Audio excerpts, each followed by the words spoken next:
Isa pa sa mga napipisil na kapuso star ang magiging mainstay o regular host ng It's Showtime ay ang singer na sina Julian San Jose.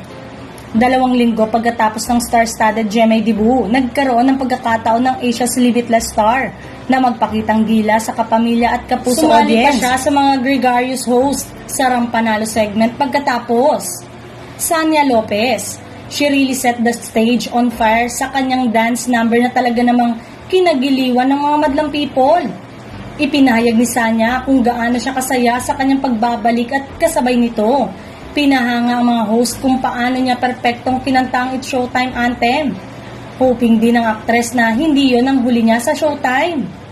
Bianca Umali, ipinaabot ng kapuso actress ang kanyang excitement at kaba noon sa kanyang kapamilya stage debut.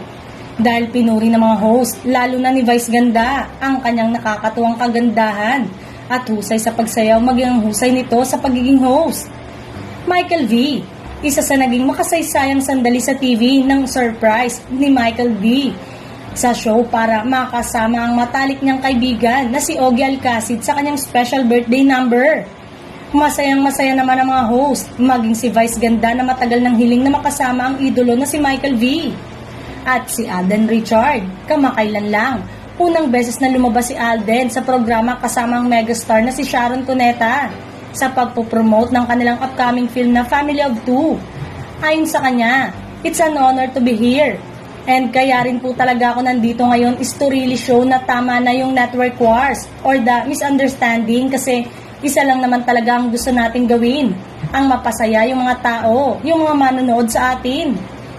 Una nang pinangalanan ng aktres na si Barbie Fortesa, sumabak bilang co-host sa It's Showtime.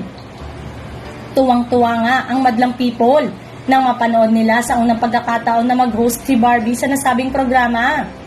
Dahil nga sa pagiging energetic ni Barbie sa mga naunang guesting niya, ay siya ang kapuso star na most requested ng madlang people na maging host ng It's Showtime.